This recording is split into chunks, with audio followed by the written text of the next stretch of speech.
passé? Tout le film n'a pas été tourné à Séoul. Il y a une grosse partie qui a été tournée à Séoul dans plusieurs endroits. Ensuite, on est parti dans une ville qui s'appelle Kunsan, qui est au bord de la mer. Enfin, toutes les scènes qu'on voit, en fait, chez le père, la famille du père a été, enfin, avec le père a été tournée à Kunsan, et on a aussi tourné dans une ville qui est pas loin de Séoul, qui s'appelle Incheon, qui est un peu l'une des grosses banlieues de Séoul. Donc je disais oui, j'ai pas vraiment eu de cours d'acting ou quoi. J'ai eu un 5 jours, je crois, de comment. J'ai eu en fait une coach. J'ai vu une coach pendant 5 jours, je crois, quelque chose comme ça. Et on n'a pas vraiment préparé les scènes du film, mais on a un peu exploré. On travaillait. Elle me donnait des scènes d'autres films qu'elle trouvait intéressant de travailler, et on faisait juste des. Elle me demandait de faire des propositions. Avec ces scènes-là, et j'ai pas, mais mis à part ça, j'ai pas vraiment eu de cours. Et en fait, la grosse partie de la préparation pour moi a été, parce qu'on a passé énormément de temps avec Davy, donc Davy Chou, le réalisateur, à vraiment préparer et à discuter surtout sur le scénario. Et en fait, il s'avère que par beaucoup de discussions, on a changé pas mal de choses sur le scénario, et je pense pour moi que c'était ça le travail le plus important, qui aussi m'a beaucoup aidé en fait dans ma façon de jouer, parce que c'était quelque chose de très important pour moi de voir avec Davy en amont en fait ce que j'allais incarner, et pour moi c'était important d'incarner quelque chose, un personnage dont j'y croyais et que je voulais défendre, et je pense que ma préparation à ce rôle a vraiment été la préparation du scénario avec Davy. Et donc vous étiez aussi avec donc des acteurs professionnels, par exemple comme Guido de Lancassin, oui. Et des acteurs non professionnels, enfin oui, des non professionnels. Des non professionnels, oui. Et comment ça s'est passé? C'était facile? C'était compliqué? J'ai trouvé. Alors moi, j'ai vraiment pas. C'était ma première expérience de jeu dans un film, donc c'est vrai que tout a été nouveau pour moi, mais j'ai quand même, avec ma sensibilité avec ma sensibilité, j'ai aussi compris des choses en expérimentant ces scènes avec les acteurs et les actrices professionnels et non professionnels, et ça pas été difficile, mais j'ai vu qu'il y avait quelque chose de magique qui se créait en fait quand il y avait des acteurs et des actrices non professionnels qui étaient face à des acteurs et des actrices professionnels, et ce décalage qu'il peut y avoir entre justement quelque chose de pur ou d'innocent peut-être, et quelque chose de plus, ou avec quelqu'un qui a une technique.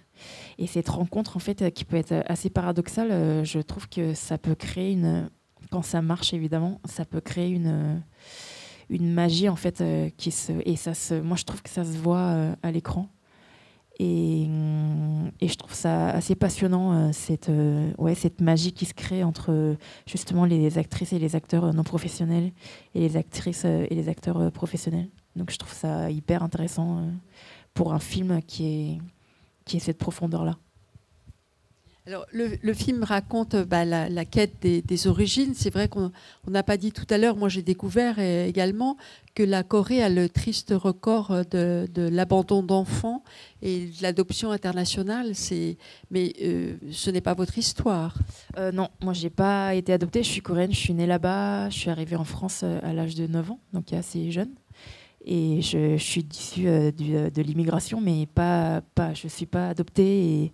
Et c'est vrai que ce n'est pas mon histoire, mais j'ai des proches amis qui ont, eux et elles, ont été adoptés, d'origine coréenne, ont été adoptés dans des familles françaises. Donc c'est une histoire qui me touche particulièrement, et c'est aussi une histoire qui fait partie de mon pays d'origine. Et c'est vrai que dans les années 70-80, on a été le premier pays mondial à envoyer leur enfant en adoption. Donc je pense que c'est quelque chose qui fait partie de notre histoire, et que c'est important en fait de la montrer et de la raconter. Et en fait, ça a été donc montré et raconté par quelqu'un qui n'est pas coréen, Oui. qui donc j'ai oublié de dire tout à l'heure, mais vous savez sans doute que David Chou est d'origine cambodgienne. Oui. Et qu'est-ce qui l'a intéressé, enfin comment il en est venu à ça, lui, réalisateur cambodgien, d'origine cambodgienne? Bon, déjà, en fait, je sais pas si, enfin, c'est pas très grave si vous l'avez pas lu, mais je crois que c'est à la fin, il y a écrit inspiré de l'histoire d'une personne qui s'appelle Laure Badufle. Et Laure Badufle, c'est une amie très proche de Davy. Et cette personne, enfin cette Laure a été, elle, adoptée dans une famille française d'origine coréenne.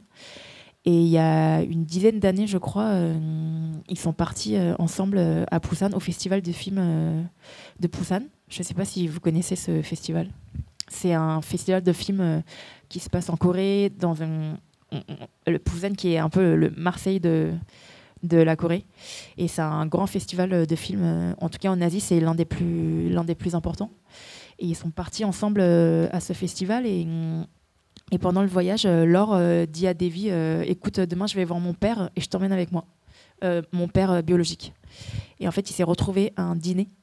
Et c'est un peu la même situation quand Théna se retrouve avec la famille du père biologique de Freddy.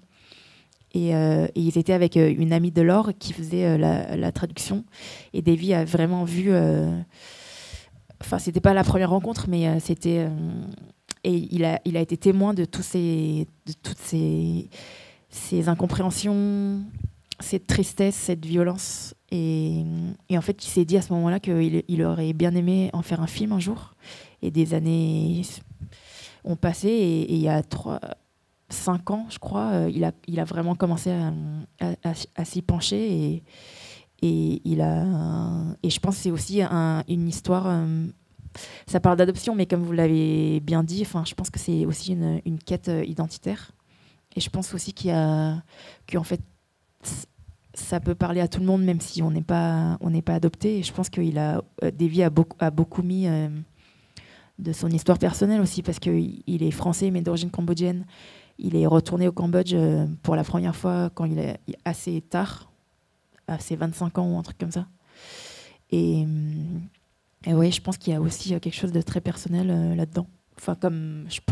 J'espère que même si on n'est pas adopté, on ressent quelque chose. Bref. Ce serait intéressant d'avoir vos réactions. Allez-y, dites-nous comment vous avez ressenti le film. Mademoiselle, vous pouvez passer le... Non, je plaisante parce que je la connais. Donc, est-ce que quelqu'un veut dire quelque chose ? Ok. Bonsoir à toutes et à tous. Merci de partager ce moment avec nous. Je voulais savoir, dans le film, il y a une image pas agressive, mais on a vraiment l'impression que l'actrice, en tout cas au début du film, est vraiment dans une sorte de crise d'adolescence, ou vraiment en défiance avec tout le monde. Comment est-ce que vous en êtes arrivé à vouloir montrer cette image d'une fille qui ne laisse pas trop transparaître ses émotions? C'est vrai qu'on a l'habitude dans la filmographie, etc., de voir des rencontres d'adoption très émotionnelles, avec beaucoup de pleurs, etc. Ce n'est pas du tout le cas. Comment est-ce que vous êtes venu à jouer ce rôle? Est-ce que c'était pas de l'improvisation, mais c'était votre idée? Comment est-ce que vous en êtes arrivé à ça? Je pense que le scénario était vraiment ce qui était, donc sur ça je pouvais pas vraiment improviser, mais pour moi c'était assez, comme je vous ai dit tout à l'heure, j'ai aucune technique de jeu, etc. Et quand je me suis préparée à ce rôle, en fait, il y a beaucoup de choses qui viennent de mon instinct, en fait. Et je pense que instinctivement, je me suis dit que c'était un personnage qui était en lutte constamment, en lutte contre une culture, en lutte contre ses parents, enfin son père biologique, enfin en lutte contre plein de choses. Et je pense que pour moi, c'était important de montrer quelqu'un qui est en lutte et qui essaie d'avancer et de comprendre des choses. Peut-être qu'elle ne trouvera jamais de réponse, mais en tout cas qui est en constante recherche et questionnement et qui bouleverse aussi des codes classiques qu'on connaît. Et je pense que peut-être que c'est de ça dont on comprend sa dureté, mais en fait sa dureté est pour moi assez... on peut facilement l'expliquer. C'est aussi quelqu'un qui... C'est marrant parce qu'il y a beaucoup de personnes qui m'ont dit que... Il y a certaines personnes qui m'ont dit à Cannes, par exemple, qu'elles trouvaient Freddie méchante. Et je leur répondais que moi, je ne la trouvais pas du tout méchante. C'était déjà de comprendre aussi d'où venait cette rage et cette colère. Et je pense que c'est un personnage qui a tout aussi pour avoir cette rage en elle et qui a besoin de l'expulser. Je ne sais pas si j'ai répondu à la question, mais... Merci beaucoup. Merci.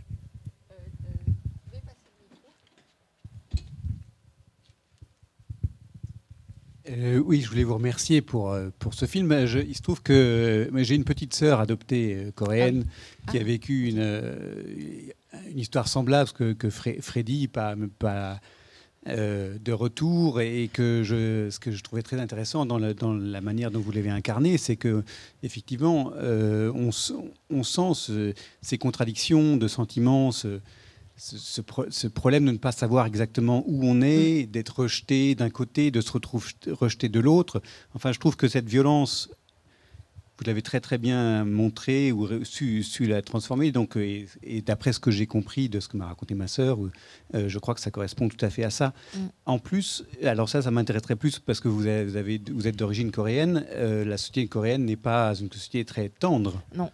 Et donc, peut-être que vous pouvez nous en parler un tout petit peu là-dessus, sur ce que vous avez vu sur place ou bien ce que vous avez ramené de ce que vous connaissiez déjà. Il y avait un vrai challenge pour moi dans ce film, parce que moi, je suis coréenne, je suis bilingue, je parle parfaitement la langue, je l'écris, je le lis. Mes deux parents sont coréens, ils vivent en Corée et j'avais l'habitude, avec le Covid c'était un peu plus compliqué, mais j'avais l'habitude d'y retourner souvent et c'est vrai que vraiment moi je suis baignée dans deux cultures, et la culture française et la culture coréenne, et c'était un peu un challenge pour moi déjà de désapprendre ma langue maternelle, et aussi de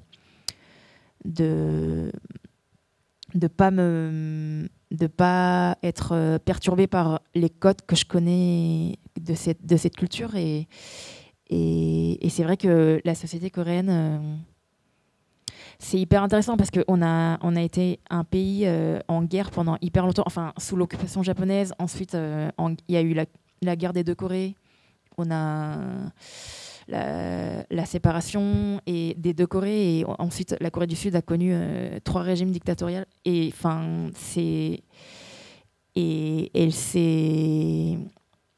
ce que je veux dire par là, c'est que c'est une société qui est assez jeune et qui a, en 75 ans, 76 ans, s'est propulsée dans les grosses puissances mondiales. Et je pense qu'il y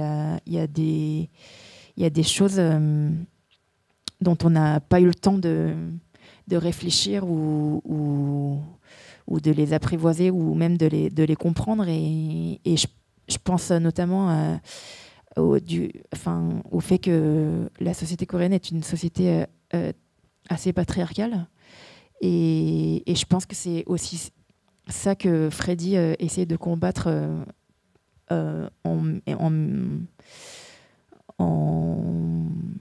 se mettant... en combattant ce que son père peut représenter quand il lui dit oui, qu'il faut qu'elle apprenne la langue coréenne pour rester en Corée et avoir un mari, et qu'elle rejette tout ça. Je sais plus la question, mais je suis en train de... Je sais plus ce que c'était la question, je suis désolée, je suis en train de partir un peu en live. Mais... Vous avez répondu. Ah ok. Justement, si on revient à la figure du père, il est à la fois totalement pathétique et au fur et à mesure, il prend une certaine dignité. Je veux dire, la scène finale, comment vous l'interprétez? Il la laisse partir comment vous l'interprétez, la scène finale, quand il la met dans le taxi?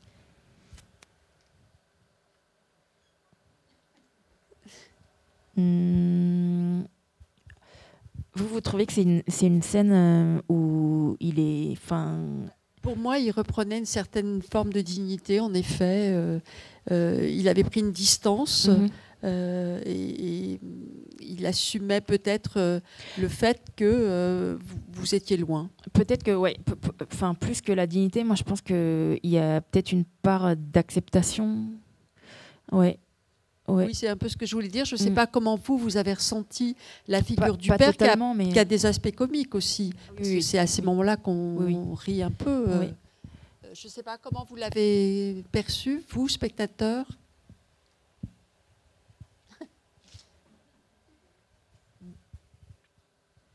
Au départ, il était un peu plus que pathétique. Il avait beaucoup de remords, il n'était pas du tout content de ce qu'il vivait, de ce qu'il voyait. Et il aurait voulu la reprendre, qu'elle redevienne sa fille et qu'il lui impose carrément les codes de la... Oui, complètement. Et il y a quelque chose de la possessivité qui est assez insupportable. Parce que tout simplement, il voit qu'il a une fille libre. Il aurait voulu qu'elle redevienne la fille coréenne qu'il aurait voulu qu'elle soit là. Et à la fin, il accepte. Et en fin de compte, c'est lui qui lui dit « pars ». Il la met dans le taxi pour lui dire « pars ». Et il accepte cette situation. Moi, je l'ai vécu comme ça. J'ai une autre question. Oui. Le rapport de la longueur des cheveux dans le film. Oui. Au départ, elle a les cheveux longs. Oui. Et une fois qu'elle est libre, elle est apaisée, elle a les cheveux courts. Est-ce que c'est un rapport avec la culture coréenne ou est-ce que c'était juste un clin d'œil? C'était déjà... en fait, comme j'ai dû interpréter un personnage sur 8 ans de sa vie, on s'est dit, on a réfléchi, on a énormément travaillé sur le look de Freddy. Et on s'est demandé, avec Claire Dubien, qui est la chef costumière, et Davy, on s'est dit comment exprimer en fait ces changements d'état et on s'est dit le changement le plus radical, en tout cas parce que à part si on vieillissait ou quelque chose comme ça par le maquillage, c'était aussi le changement radical de la coupe des cheveux. Et c'est pour ça que j'avais les cheveux encore plus longs, mais on les a un peu coupés pour les premières scènes. Et après, on a pris la décision de les raccourcir et de changer un peu leur aspect. Mais plus, bien sûr, je pense qu'il y a cette libération, je dirais, plus... il y a bien sûr ce côté libérateur quand on se coupe les cheveux et le fait de s'assumer, mais c'était aussi quelque chose un outil technique pour vraiment marquer les changements d'état de Freddy sur les 8 ans. Le blouson de cuir, il était magnifique. Pardon ? Le blouson en cuir, il était magnifique. Oui, il est magnifique. Hein. Ah, magnifique. Ouais. C'est un créateur coréen qui s'appelle Chunji. Oui, il est magnifique.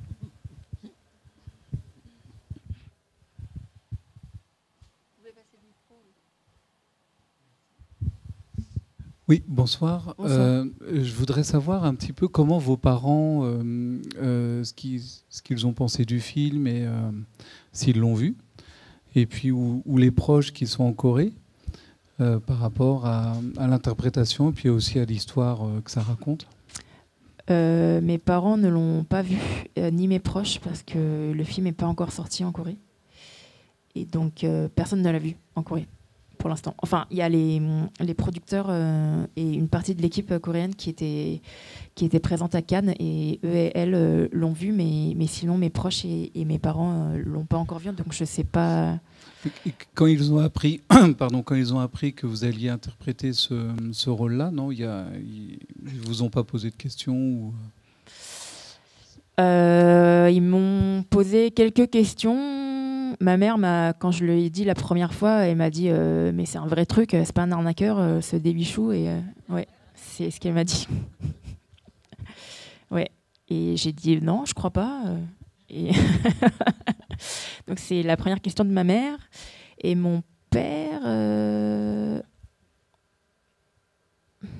je me souviens plus de sa première question. Si, je crois qu'il m'a, parce que mon père est très, ma mère aussi, mais mon père est très très cinéphile.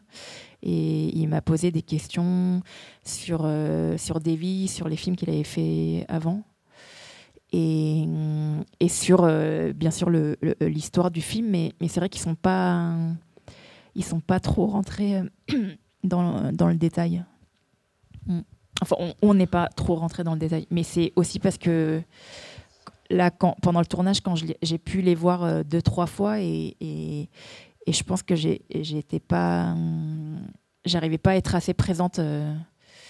Enfin, j'arrivais pas à faire le pont entre ma vie familiale et ce film qui m'a quand même pris beaucoup émotionnellement. Et donc, à la sortie et en Corée, quand ils le verront, peut-être donnez-moi votre adresse mail et je vous raconterai. Ça marche, ouais, merci. En tout cas, je trouve que c'est très authentique, et moi j'ai retrouvé beaucoup de choses. Moi je suis adopté aussi, je suis retourné en Corée la première fois. Je trouve que la scène avec les parents, elle dit beaucoup de choses sur l'attente aussi des parents bien sûr. adoptants. Oui. Et voilà, moi j'ai trouvé beaucoup de justesse, en tout cas. Puis il y a le film, moi ça m'a fait écho avec le film de Koreeda, Broker, que j'ai vu à Cannes. J'ai pas pu le voir. Moi, qui m'a bouleversé aussi, parce que ce sont deux personnes finalement qui ne sont pas coréennes et qui parlent très bien de l'adoption. Ouais. Donc bravo. Ouais. Merci beaucoup. Et alors justement, est-ce que ça vous donne envie de continuer dans le cinéma ?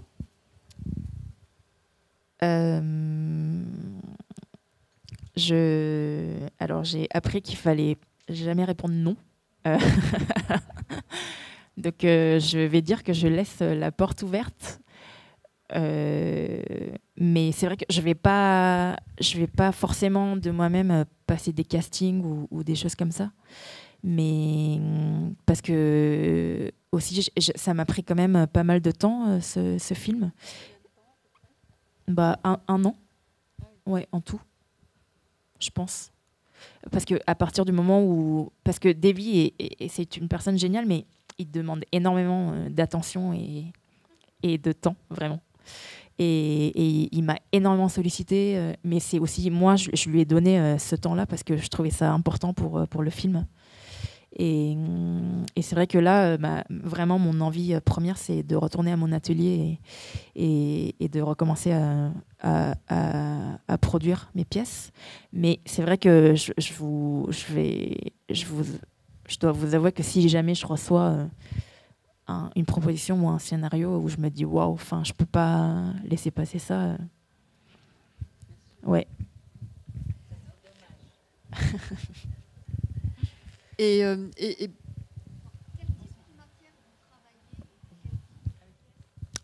Alors moi je fais des installations, des sculptures et de la peinture aussi, et je travaille énormément avec le latex.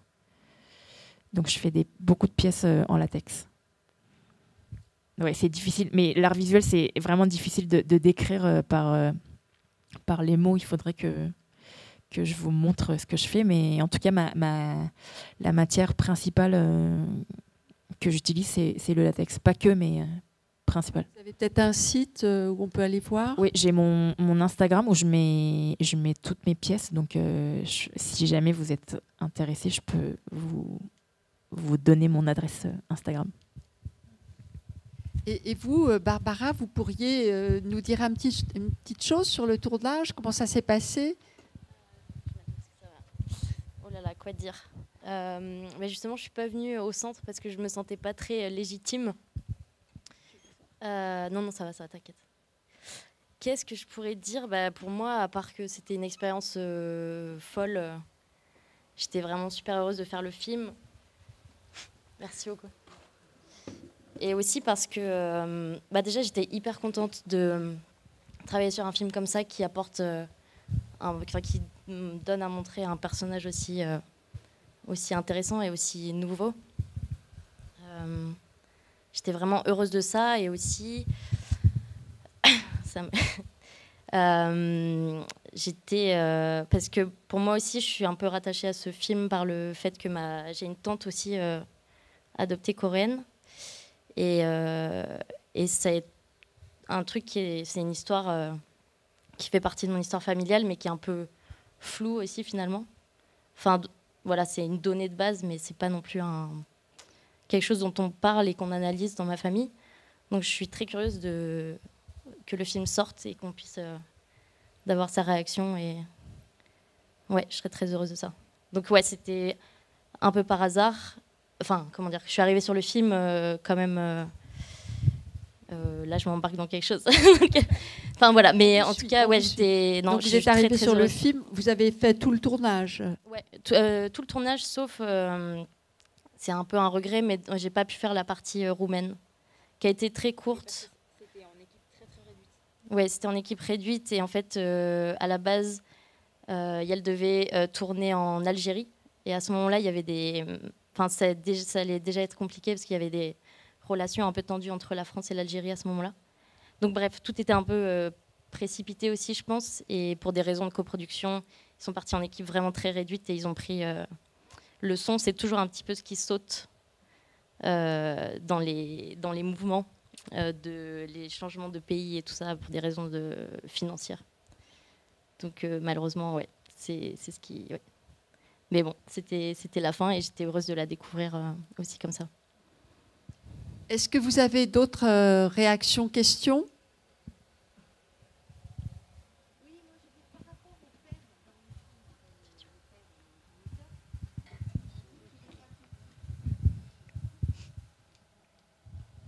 Mais je crois qu'on peut considérer qu'à la limite, c'est l'abandon de sa fille qui le rend alcoolique aussi. On peut avoir cette vision-là. On peut se dire qu'il a tellement mal supporté d'abandonner sa fille dans une situation très complexe qu'il en devient alcoolique. Et chaque fois qu'il boit, dans le film c'est dit, chaque fois qu'il boit, il parle de sa fille et il en pleure. Donc il est autant traumatisé et marqué finalement.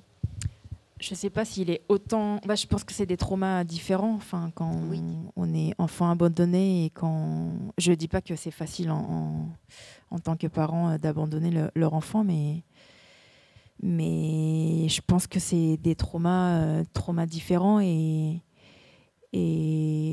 bien sûr, il doit avoir ses peines et ses traumas, mais je pense que ça, en fait, le personnage, je le trouve, son côté pathétique, ça vient aussi du fait que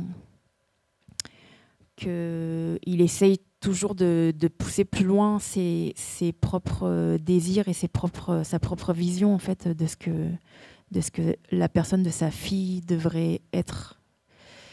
Mais sauf que c'est impossible et c'est vraiment en essayant de forcer ça que pour moi ça le rend pathétique.